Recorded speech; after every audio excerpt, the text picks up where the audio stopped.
ចុះស្អីចេះផ្លុងនៅគេនឹងកប់ព្រៃនោះសត្វឬមនុស្សឃើញតែខ្លួនចុះឯណាមិនได้เป็นឃើញក្បាលអញ្ចឹង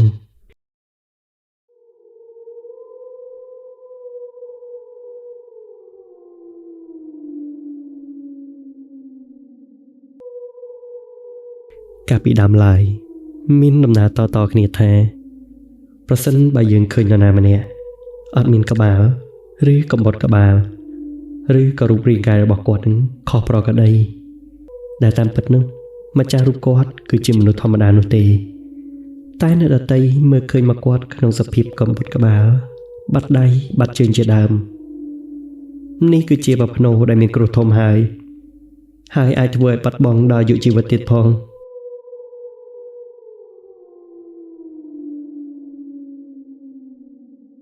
ហេតុការណ៍បែបនេះត្រូវបានចាស់ក្នុងភូមិនឹងនិយាយតគ្នាមករហូតតែពួកគាត់នឹងហៅហេតុការណ៍នេះថាប្រមាត់តយោ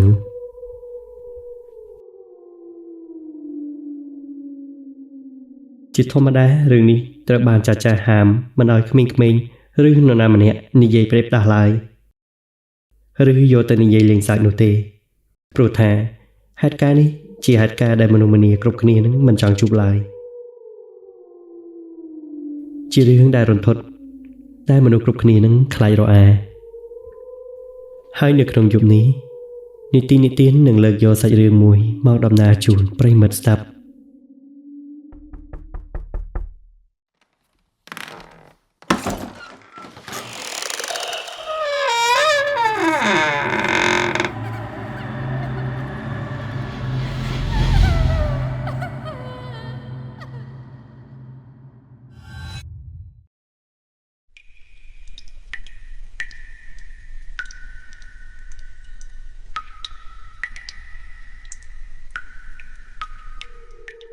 ដំណើររឿងនោះមានដូចតទៅ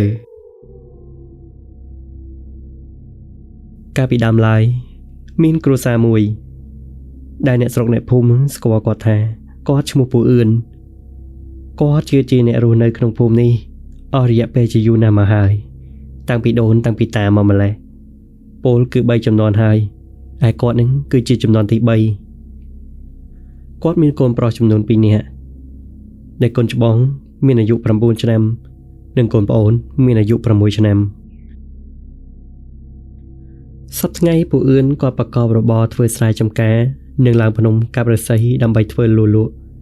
ការធ្វើលក់ជាចំណូលបន្ទាប់បន្សំពីការធ្វើស្រែចម្ការរបស់គាត់ជានិច្ចកាលពូអឿនតែងតែឡើងទៅលើភ្នំកាប់ឫស្សីរីឯប្រពន្ធរបស់គាត់គឺជាអ្នកបិទឫស្សីធ្វើលក់ពួកគាត់ទាំងពីរអ្នកប្តីប្រពន្ធហ្នឹងខិតខំរកស៊ីធ្វើការណាពូអឿនក៏តែងតែឡើងភ្នំជារៀងរាល់ថ្ងៃជាទម្លាប់របស់គាត់តែងតែក្រោកពីព្រលឹមស្រាងដើម្បីឡើងភ្នំ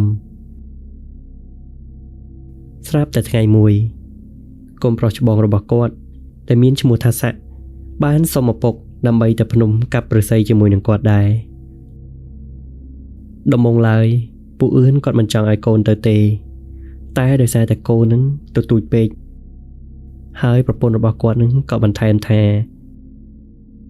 ឲ្យកូនទៅគ្រាន់បានជាគ្នានឹងជួយសម្រួលការងារខ្លះហើយពេលនោះពូអឿនគាត់ក៏យកព្រមឲ្យកូនរបស់គាត់នឹងទៅជាមួយពូអឿនបាននាំកូនគាត់ឡើងលើភ្នំនោះពេលទៅដល់ព្រៃឫស្សីពូអឿនក៏បានកាប់ឫស្សីជាធម្មតាហើយកូនរបស់គាត់នឹងក៏រត់លេងមើលនេះមើលនោះក្នុងព្រៃក្បែរកន្លែងដែលគាត់កំពុងតែកាប់ឫស្សីនោះហើយគាត់ក៏បានអូរឫស្សីដែលឪពុកកាប់រួច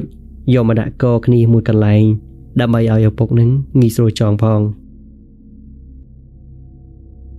លុះពេលល្ងាចបន្តិចពូអឿននិងកូនក៏ចុះពីភ្នំហើយត្រឡប់មកផ្ទះវិញពេលមកដល់ផ្ទះវិញពួកគាត់ងូតទឹកសម្អាតខ្លួនរួចក៏អង្គុយហូបបាយជុំគ្នាកូនប្រុសច្បងរបស់គាត់នឹងបានអួតប្រាប់ម្ដាយហើយនឹងប្អូនរបស់គេថាគេទៅភ្នំជាមួយនឹងឪពុករបស់គេនឹងគឺសប្បាយណាស់គេបានរត់លេងនិងបេះផ្លែឈើព្រៃហូបយ៉ាងឆ្ងាញ់ក្រុមគ្រួសាររបស់គាត់នឹងអង្គុយហូបបាយបណ្ដើរនិយាយគ្នាបណ្ដើរយ៉ាងសប្បាយរីករាយ ក្រោយពេលដែលហូបបាយរួចពួកគាត់នឹងក៏នាំគ្នាចូលសម្រាកជាធម្មតា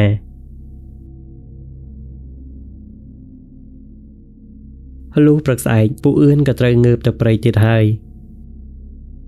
កូនរបស់គាត់នឹងក៏បានងើបមកអង្គុយចាំសុំឪពុកទៅជាមួយដោយការពីម្សិលមិញដែរតែថ្ងៃនេះពួកអឿនគាត់បាននិយាយជាមួយនឹងប្រពន្ធរបស់គាត់ថាគាត់មិនចង់ឲ្យកូនទៅជាមួយនោះទេដោយឲ្យប្រពន្ធរបស់គាត់នឹងនៅលួងកូនព្រោះថាកូនវានៅក្មេងពេកគាត់បានបន្តថាដោយសារតែកូននៅក្មេងពេកការនិយាយស្ដីដើរលេងក្នុងព្រៃគឺវាមិនសូវល្អនោះទេណាមួយទៀតនៅក្នុងព្រៃគឺមានដំណំច្រើនណាស់มันអាចនិយាយស្ដីផ្ដេសផ្ដាស់បានទេមកដល់ត្រង់ចំណុចនេះដែរខ្ញុំជឿថាអ្នករាល់គ្នាសុទ្ធតែធ្លាប់ឮនិងធ្លាប់បានដឹងជាពិសេសអ្នកដែលធ្លាប់ដើរព្រៃភ្នំគឺច្បាស់ណាស់ថានៅក្នុងព្រៃគឺមានដំណំក្នុងការនិយាយស្ដីបើនិយាយមិនស្រួលនឹងអាចមានរឿងនឹងជួបហេតុការណ៍ប្លែកៗជាក់ជាមិនខានប្រពន្ធរបស់ពួកអឿនហេតុតែបានស្ដាប់ប្តីរបស់គាត់និយាយរួចគាត់ក៏ទៅលំលងកូនដោយឲ្យកូននឹងនៅផ្ទះលេងជាមួយប្អូនវិញតែកូនច្បងរបស់គាត់នឹងគឺយំមិនព្រមស្ដាប់សោះព្រោះតែចង់ទៅតាមឪពុករបស់គេហើយគេនឹងក៏បាននិយាយប្រាប់ទៅម្ដាយថាគេសុំទៅតែមួយថ្ងៃទៀតទេគេនឹងឈប់ទៅហើយពេលនោះកូនគាត់នឹងគឺយំមិនព្រមបាត់សោះពេលនោះប្រពន្ធរបស់ពួកអឿននឹងក៏បានប្រាប់ទៅពួកអឿនថាឲ្យវាឲ្យកូនទៅជាមួយមួយថ្ងៃទៀតទៅដើម្បីឲ្យវាអស់ចិត្តរួចពេលនោះពួកអឿនគាត់ក៏យកព្រមហើយគាត់ក៏នាំកូនរបស់គាត់នឹងទៅជាមួយម្ដងទៀតនាថ្ងៃនេះ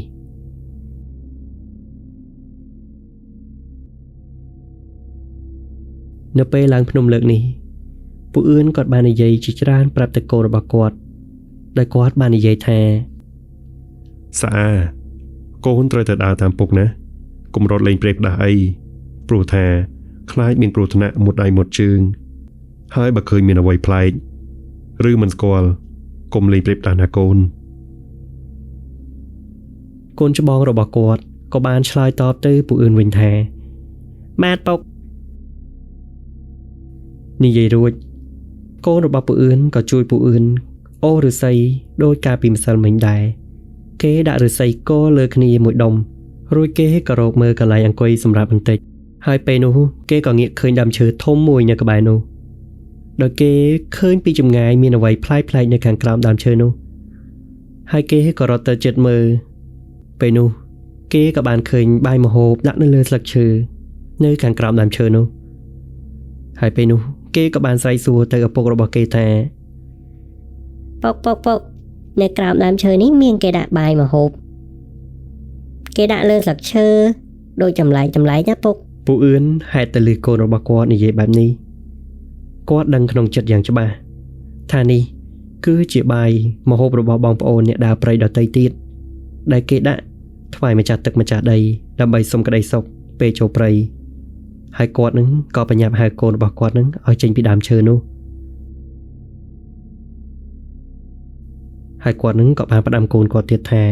កុំទៅលេងក្បែរដើមឈើនោះទៀតសាអាកុំទៅរត់លេងក្បែរដើមឈើនោះអីកូនមកចិត្តពុកមក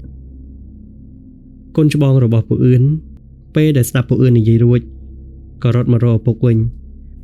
រួចគេក៏ជួយឪពុករបស់គេនឹងចងរស័យជាធម្មតានឹងអាហារស្រោតចុះពីលើភ្នំត្រឡប់ទៅផ្ទះវិញព្រោះថាពេលនេះថ្ងៃក៏ជិតលិចទៅហើយមិនមកអង្គយូរពីអ្នកឪពុកកូនក៏ប្រញាប់បញ្ញារួចរះចង់បាច់រស័យរួចត្រឡប់ទៅផ្ទះវិញពេលល្ងាចបន្តិចពួកអឿននិងកូនបានចុះពីភ្នំមកដល់ផ្ទះជាធម្មតាហើយពួកគាត់នឹងក៏សម្រាកហូបបាយតាមទម្លាប់របស់ពួកគាត់នាយប់បន្តិចពួកអឿនគាត់ក៏ប្រញាប់ដេញកូនរបស់គាត់នឹងឲ្យទៅដេកព្រោះថាថ្មនេះវាយប់ហើយសាអាឆាប់ចូលទៅដេកទៅកូនយប់ហើយបាទពុកជារៀងរាល់យប់សាក់គេតែងតែដេកជាមួយនឹងប្អូនប្រុសរបស់គេម្នាក់ទៀត ហើយចំណែកពួកអឿននិងប្រពន្ធរបស់គាត់នឹងគឺដេកនៅក្រែមួយទៀតនៅក្បែរនោះជាធម្មតានៅផ្ទះតាមទីជនបទស្រុកស្រែចម្ការមិនមានបន្ទប់អីច្រើននោះទេតែងតែដេកជុំគ្នាបែបនេះណាមួយក្រុមគ្រួសាររបស់គាត់នឹងក៏មានជីវភាពមិនសូវធូរធារប៉ុន្មានដែរ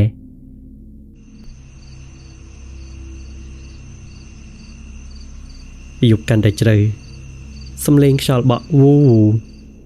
អមជាមួយនឹងសំឡេងឆ្កែព្រុសតិចៗផង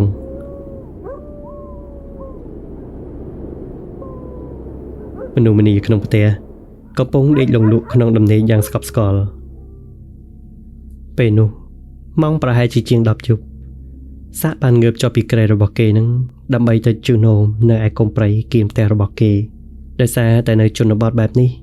មិនសូវមានបន្ទប់ទឹកឬបង្គន់អនាម័យឲ្យបានស្រួលបួននោះទេជាទម្លាប់សាក់តែងតែឈរនោមនៅកុំព្រៃនោះជារឿយៗពេលត្រឡប់មកពីនោមវិញគេក៏បានដើរចូលផ្ទះជាធម្មតាហើយពេលនោះប្អូនប្រុសរបស់គេបានឮសូរសំឡេងបើកទ្វារទើបធ្វើឲ្យគេនឹងងើបពីដេកទាំងមីងមាំងហើយគេនឹងក៏បានកលែកឃើញបងប្រុសរបស់គេដើរមកហើយពេលនោះគេស្រាប់តែបានឃើញបងប្រុសរបស់គេដើរមកដោយមិនមានក្បាលនោះទេ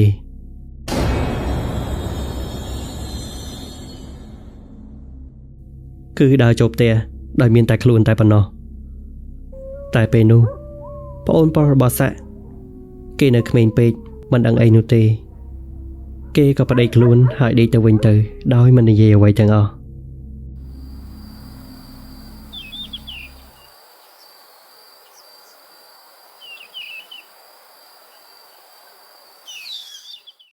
ព្រឹកថ្ងៃបន្ទាប់ពួកអឿនក៏ចេញទៅព្រៃកាប់ឫស្សីជាធម្មតារីឯម្ដាយរបស់សាក់ដែលនៅផ្ទះគាត់នៅបិទលួជាមួយកូនរបស់គាត់ហើយថ្ងៃនេះសាក់គេមិនបានសុំឪពុករបស់គេនឹងទៅព្រៃជួយកាប់ឫស្សីដូចកាលពីម្សិលមិញនោះទេដោយសារកាលពីម្សិលមិញគេបានសន្យាជាមួយនឹងឪពុកគេថាគេនឹងមិនសុំទៅទៀតនោះទេនេះពេលរសៀលបន្តិចសាក់បានរត់លេងជាមួយនឹងក្មេងៗក្នុងភូមិយ៉ាងសប្បាយរីករាយហើយពេលនោះម្ដាយសាក់ក៏បានស្រែកសួរកូនប្អូនថាអាបងតាណាហើយកូនគាត់ចង់ប្រើសាក់ឲ្យដាក់ដាំបាយព្រោះថាគាត់នឹងកំពុងតែរវល់បិទឫស្សីធ្វើលូដាក់ឲ្យម៉ួយនៅឯផ្សារនោះដែលគេនឹងមកយកល្ងាចនេះហើយកូនប្អូនបានឆ្លើយទៅម្ដាយវិញថាឃើញបងរបស់ខ្លួននឹងទៅរត់លេងជាមួយនឹងក្មេងៗក្នុងភូមិនៅឯខាងលិចភូមិឯណោះហើយគេនឹងក៏បានបន្តនិយាយថាយប់មិញគេបានឃើញអាបងអត់ក្បាល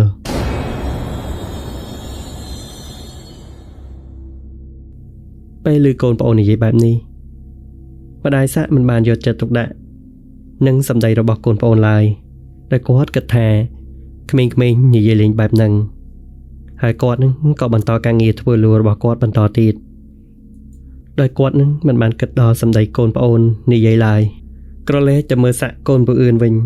គេនឹងកំពុងតែរត់លេងជាមួយនឹងក្មេងៗក្នុងភូមិយ៉ាងសប្បាយរីករាយស្រាប់តែពេលនោះមីងផាដែលផ្ទះគាត់នៅខាងលិចភូមិគាត់បានឃើញសាក់កូនពូអឿនរត់លេងទាំងអត់មានក្បាលនោះទេហើយគាត់ស្មានតែគាត់ព្រើលភ្នែកគាត់នឹងខំយកដៃញីភ្នែកម្ដងហើយម្ដងទៀតពេលនោះគាត់ឃើញកាន់តែច្បាស់ថាអាសាក់រត់លេងអត់មានក្បាលពិតមែន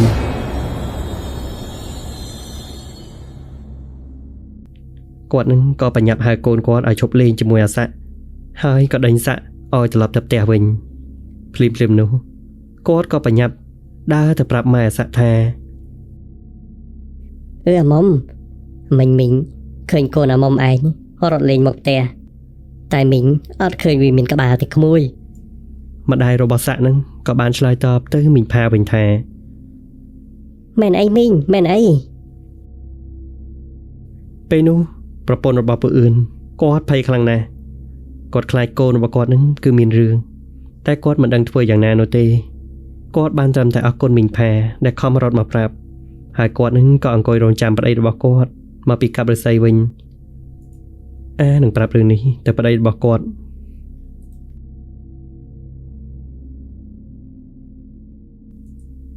ពេលល្ងាចបន្តិចពួកអឿនគាត់ក៏មកពីកាប់ឫស្សីវិញជាធម្មតាដោយសពមួយដងប្រពន្ធរបស់គាត់ឃើញគាត់ហត់ពេកទើបមិនទាន់ហ៊ាននិយាយអ្វីនោះទេណាមួយនៅមុខកូនផងមានតែចាំដល់ពេលដែលបាយរួចកូនដេកអស់ប៉ុណ្ណោះទើបអាចប្រាប់រឿងនោះទៅប្តីរបស់គាត់បានពេលយប់ក៏បានមកដល់ក្មេងៗក៏ដេកអស់គាត់នឹងក៏បាននិយាយប្រាប់ទៅប្តីរបស់គាត់នឹងថាពុកវាខ្ញុំមានរឿងចង់និយាយជាមួយនឹងពុកវាឯងតើគួរធ្វើបែបណាជាមួយនឹងអាស័កកូនយើងព្រោះកាលពីថ្ងៃមិញណាខ្ញុំឮប្អូនវាប្រាប់ថាអាស័កវាអត់មានក្បាលទេខ្ញុំគិតថាកូនវានៅតូចវាគ្រាន់តែនិយាយលេងប៉ុណ្ណោះមិនបានចាប់អារម្មណ៍នោះទេប៉ុន្តែថ្ងៃបន្តិចមីងផាក៏រត់មកប្រាប់ខ្ញុំថាឃើញអាស័កកូនយើងណាវារត់លេងអត់មានក្បាលទេពុកវាខ្ញុំភ័យណាស់ពុកវា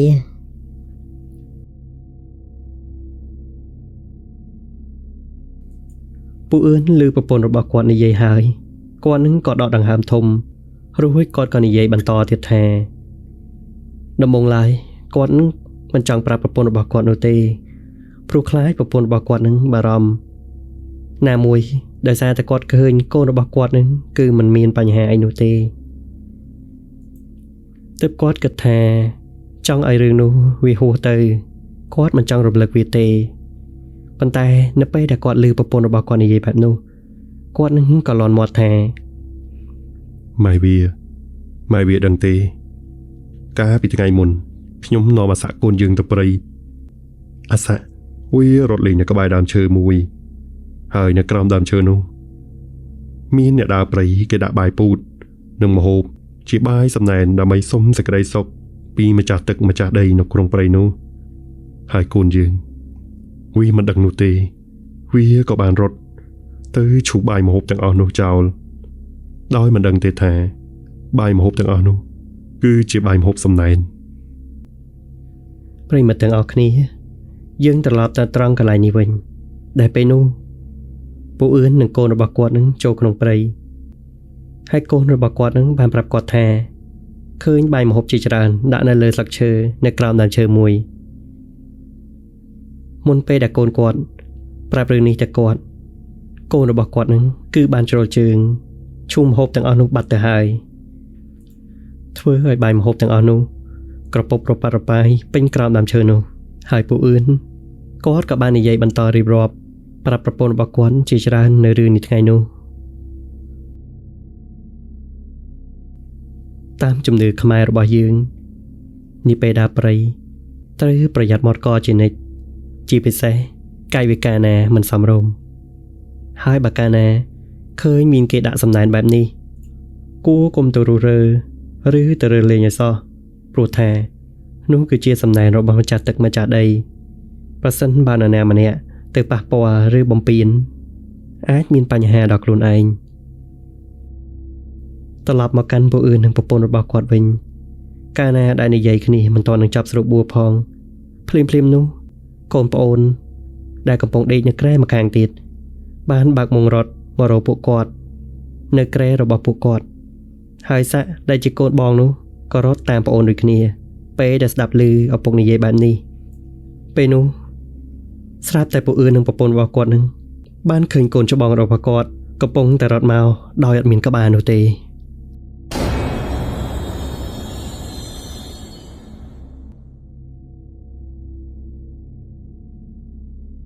ត្រង់កន្លែងនេះហើយដែលចាស់ពីដើមដំណើរតគ្នាពីមាត់មួយទៅមាត់មួយតាក់ទងនឹងរឿងប្រមាថយោនេះឯងកាលណាប្រសិនបើយើងឃើញនរណាម្នាក់អត់មានក្បាលឬអត់មានអវយវៈណាមួយនៅលើដងខ្លួនដូចជាបាត់ដៃបាត់ជើងឬបាត់ក្បាលជាដើមឬក៏រូបរាងកាយរបស់គាត់នឹងមានលក្ខណៈចម្លែករូបរាងវែងខុសធម្មតាដែលនេះគឺជាជំនឿតគ្នាដែលគេនិយមហៅថាប្រមាថយោនោះឯងប្រសិនបើនរណាម្នាក់ដែលយើងឃើញពួកគាត់នៅក្នុងស្ថានភាពបែបនេះគួរប្រាប់គាត់ឲ្យទៅរកគ្រូមើលឬធ្វើពិធីរំដោះគ្រោះចេញបើមិនអញ្ចឹងទេនឹងមានបញ្ហាធំមិនខាន ប្រិមិត្តទាំងអស់គ្នាយើងត្រឡប់មកកាន់សាច់រឿងរបស់យើងវិញនៅពេលដែលពួកអឿននិងប្រពន្ធរបស់គាត់ឃើញកូនរបស់គាត់នឹងនៅក្នុងរូបភាពមួយបែបនេះពួកគាត់បានគិតគ្នានឹងនាំកូនទៅស្រោចទឹកនិងធ្វើពិធីរំដោះគ្រោះនៅថ្ងៃស្អែកក្នុងនាមចិត្តជាម្ដាយជាឪពុកគឺព្រួយបារម្ភណាស់ចំពោះកូនតែដោយសារតែពេលនេះគឺជាពេលយប់ពួកគាត់ត្រូវតែរងចាំដល់ថ្ងៃស្អែកគិតគ្នារួចពួកអឿននិងប្រពន្ធរបស់គាត់នឹងក៏ប្រាប់ឲ្យកូនចូលដេកជាធម្មតាហើយពួកគាត់ក៏ទៅសម្រាកជាធម្មតាដូចគ្នារងចាំព្រឹកស្អែកនិងនាំកូនទៅស្រោចទឹក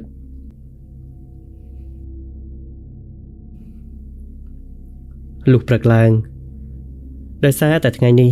ពួកអឿនគាត់មិនចេញទៅព្រៃនោះទេទើបគាត់នឹងក្រោករៀងថ្ងៃបន្តិចប៉ុន្តែដោយឡែកកូនប្រុសច្បងរបស់គាត់នឹងដែលកំពុងតែមានគ្រោះធំគេបានងើបពីព្រលឹមស្រាងមកម្លេះដោយគេនឹងចេញទៅដាក់បង្កាយនៅឯស្រែខាងក្រោយផ្ទះពួកអឿនមិនដឹងទេថាកូនរបស់គាត់នឹងទៅស្រែខាងក្រោយដែលគាត់ក្រោករៀងថ្ងៃបន្តិចថ្ងៃនេះជាទម្លាប់ក្មេងៗនៅតាមទីជនបទស្រុកស្រែចំការគឺដេកមិនដល់ថ្ងៃនោះទេពួកគេតែងតែចូលចិត្តដើរខ្វាកង្កែបដាក់បង្កាយជាដើមរីឯសាក់វិញក៏ដូចជាក្មេងដតីទៀតដែរគេចូលចិត្តធ្វើបែបនេះណាស់ព្រឹកនេះសាក់ចេញទៅដាក់បង្កាយនៅស្រែក្រោយផ្ទះវាតែម្នាក់ឯងដាក់រួចគេនឹងបំរុងតែនៅមកផ្ទះវិញព្រោះថាខ្លាចពុកម៉ែរកមិនឃើញពេលដែលដើរមកវិញតាមផ្លូវគេក៏បានឃើញស្រះទឹកមួយហើយគេនឹងបំរុងចុះទៅលាងដៃតែគេក៏កន្លែងឃើញក្នុងស្រះនោះមានត្រីច្រើនណាស់គេក៏មានចិត្តចង់ចុះចាប់ត្រីនោះតែពេលដែលកំពុងតែចុះទៅមាត់ស្រះស្រាប់តែភ្លាមនោះសាក់បានរអិលជើងហើយធ្លាក់ចូលក្នុងស្រះនោះដោយមិនមានអ្នកណាជួយគេទាន់នោះទេភ្លាមនោះសាក់ក៏បានលង់ទឹកស្លាប់នៅក្នុងស្រះនោះពួកអឿននិងប្រពន្ធរបស់គាត់ហើយតែបាត់កូនភ័យណាស់ដើររកគ្រប់ទីកន្លែងទាំងអស់ដល់ពេលនោះកូនប្អូនរបស់គាត់នឹងក៏បាននិយាយថាឃើញអាបងទៅដាក់បង្កាយនៅឯខាងស្រែខាងក្រោយនោះពួកគាត់ក៏តាមរមើលទីបំផុតគាត់ក៏ឮអ្នកភូមិដែលនៅក្បែរនោះដែលគេទៅបំបក់ត្រីនៅឯស្រះនោះគេប្រាប់ថាឃើញមានសពក្មេងលងទឹកនៅក្នុងស្រះហើយពួកគាត់នឹងក៏រត់ទៅមើលទើបដឹងថាសពនោះគឺជាកូនប្រុសច្បងរបស់គាត់ពួកគាត់សោកស្ដាយណាស់ដោយសារតែជួយកូនគាត់មិនទាន់ពេលវេលាទីបំផុតកូនរបស់គាត់នឹងក៏ទៅចោលគាត់ពិតមែន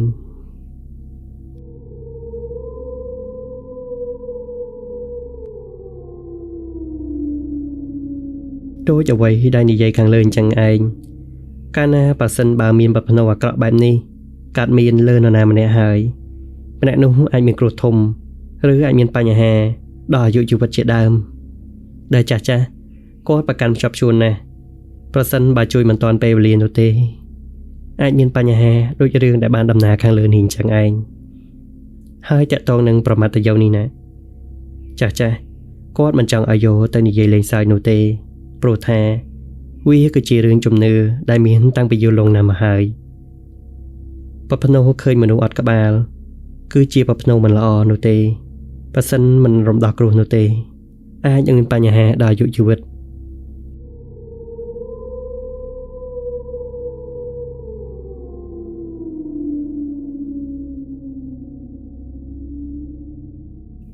ហើយសាច់រឿងរបស់យើងនាថ្ងៃនេះ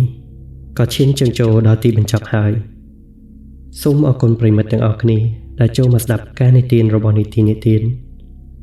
សូមជូនពរប្រិយមិត្តទាំងអស់គ្នាមានសុខភាពល្អសំណាងល្អហើយពួកយើងនឹងជួបគ្នាសាជាថ្មីនៅសាច់រឿងបន្ទាប់នៅពេលនេះពីខ្ញុំនីតិសូមជម្រាបលា